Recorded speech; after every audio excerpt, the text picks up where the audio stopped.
तो hello guys, तो आपका फिर से स्वागत है द एक्सप्लेनर के अंदर। तो गाइस आज की इस वीडियो के अंदर आपको मैं हल्क के 5 मोस्ट पावरफुल वर्जन्स के बारे में बताने वाला हूँ, क्योंकि मार्वल मूवीज के अंदर तो हमें हल्क की कोई पावर्स दिखाई नहीं गई है। जब मार्वल का इनिशियल फेज चल रहा था उसी के अंदर हमें हल्क की थोड़ी बहुत पावर्स दिखाई गई थी, लेकिन जैसे जैसे मार्वल आगे बढ़ा उसने वैसे वैसे हल्क को और वीक दिखाना स्टार्ट कर दिया। मतलब पूरे एमसीयू के अंदर अगर मार्वल ने किसी का भी कचरा करा है तो वो अपना हल्क ही है। अगर किसी को भी पावरफुल दिखाना हो उसको हल्क से लड़ाई में जितवा दो। और इसी तरह से पूरे के पूरे एमसीयू के अंदर मार्वल वालों ने हल्क का कचरा बना कर रख दिया है, उसे पूरा बर्बाद कर दिया। लेकिन कॉमिक्स के अंदर ऐसा नहीं है। कॉमिक्स के अंदर जितने भी हल्के वर्जन्स है वो सारे मार्वल मूवी से बहुत ही ज्यादा पावरफुल है, चाहे वो कॉमिक्स के अंदर सबसे वीक वाला वर्जन क्यों ना हल्का, वो मूवी वाले वर्जन से कई गुना ज्यादा पावरफुल है। आज की इस वीडियो के अंदर आपको मैं कॉमिक्स में एग्जिस्ट करने वाले हल्क के 5 ऐसे वर्जन्स के बारे में बताऊंगा जो अगर गलती से भी मार्वल मूवीज के अंदर आ गए तो पूरे के पूरे एवेंजर्स को अकेले ही खत्म कर देंगे या फिर पूरे यूनिवर्स के लिए खतरा बन जाएंगे। तो अगर आपको भी जानना है कि वो कौन कौन से हल्के वर्जन्स है तो वीडियो के अंत तक पूरा देखना और वीडियो को लाइक करके चैनल को सब्सक्राइब कर देना। तो चलते अपनी वीडियो की तरफ। तो 5वें नंबर पे आता है हमारा टाइटन हल्क। अब ये जो हल्क का सबसे ज्यादा डेडलिस्ट वर्जन है कॉमिक्स के अंदर, और ये जब बाहर आता है जब अपने हल्क का जो गुस्सा है वो पीक पर होता है, मतलब जब अपना हल्क जो है बहुत ही ज्यादा गुस्से में होता है तो जब वो हल्क बन जाता है टाइटन हल्क। और ये जो है इसकी पावर्स बहुत ही ज्यादा अलग है, जैसे कि गामा रेडिएशन को एब्जॉर्ब कर सकता है। मतलब अगर किसी सामने वाले के अंदर गामा रेडिएशन है तो ये उसको अपनी बॉडी के अंदर ले सकता है, उससे एब्जॉर्ब कर सकता है। और ये बहुत ही ज्यादा डेडली बताया गया पूरे के पूरे मार्वल कॉमिक्स के अंदर। और तो और इसका हीलिंग फैक्टर भी बहुत ही ज्यादा तगड़ा है। और अब आप ये सोच लो कि जब अपना हल्क जो है वो बहुत ही ज्यादा गुस्से में होता है कितनी तबाही मचाता है। और फिर ये तो हल्क का भी एकदम पीक वाला वर्जन है, जब वो बहुत ही ज्यादा गुस्से में होता है तो कितना ज्यादा पावरफुल हो जाता होगा ये।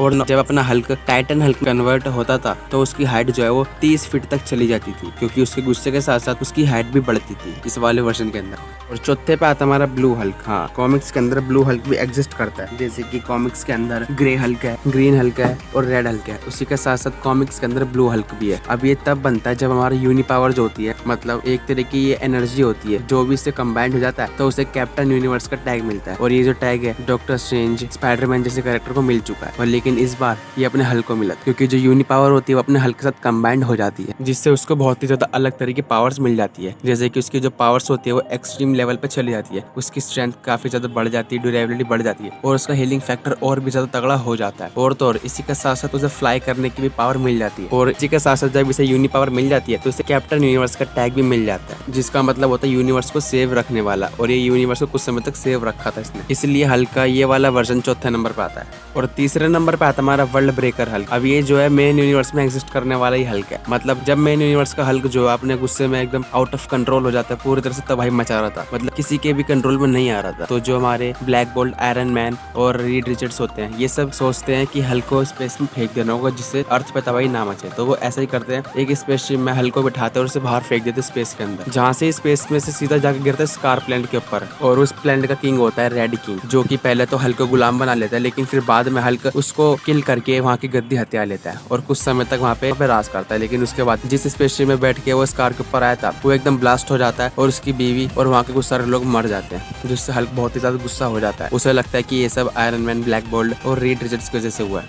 इसी मारे वो अर्थ पे आता है अपनी सेना लेकर, ताकि वो इन सबसे बदला ले सके और तबाही मचा सके। और वो अर्थ पे आके इतनी तबाही मचाता है कि उससे धीरे धीरे पूरी सिटीज के साथ साथ पूरे कंट्रीज भी तबाह होने लगे थे। और फिर इसको सुपर हीरोज की टीम भी रोकने आती है, जो कि इसे रोक नहीं पाती। और फिर उसके बाद अपना आयरन मैन आता है अपना एडवांस हल्क बस्टर लेके, जिसको वर्ल्ड ब्रेकर हल्क ने खाली एक ही पंच में पूरा डिस्ट्रॉय कर दिया था। और इसके साथ साथ पूरे जो अर्थ में सुपर हीरोज की टीम थी वो सब मिलकर भी इसे हरा नहीं पा रहे थे। और इसने उस समय पूरे अर्थ को एकदम डिस्ट्रॉय ऐसा कर ही दिया था, कोई भी सुपर हीरो से रोक नहीं पा रहा था, इतना पावरफुल हो चुका था वर्ल्ड ब्रेकर हल्क। क्योंकि वो उस समय बहुत ही ज्यादा गुस्से में था, क्योंकि उसके प्लेनेट के कई सारे लोग मरे थे और उसकी बीवी भी मरी थी, इसीलिए उसके गुस्से के साथ साथ उसकी पावर्स भी बढ़ती चली जा रही थी। इस मारे उसके आगे कोई टिक ही नहीं पा रहा था। और दूसरे पे आता हमारा इमॉर्टल हल्क। अब ये वाले हल्क का वर्जन तब आता है जब हमारे सिविल वॉर 2 के इवेंट हो रहे थे। मतलब उस समय पे होकाई ने ब्रूस बैनर को मार दिया था और सबको यही लग रहा था कि अपना ब्रूस बैनर मर चुका है तो हल्क भी मर चुका होगा, लेकिन कुछ समय बाद हल्क ने ब्रूस बैनर को जिंदा कर दिया और फिर वो उस समय पे और भी ज्यादा पावरफुल हो चुका था। उसके अंदर गामा रेडिएशन को एब्जॉर्ब करने की साथ ही साथ उसे रिलीज करने की पावर्स भी आ चुकी थी और उसका साइज भी पहले से बहुत ही ज्यादा बढ़ चुका था। और ये गुस्से में पूरा पागल हो चुका था कि ब्रूस बैनर को मार दिया गया था ना,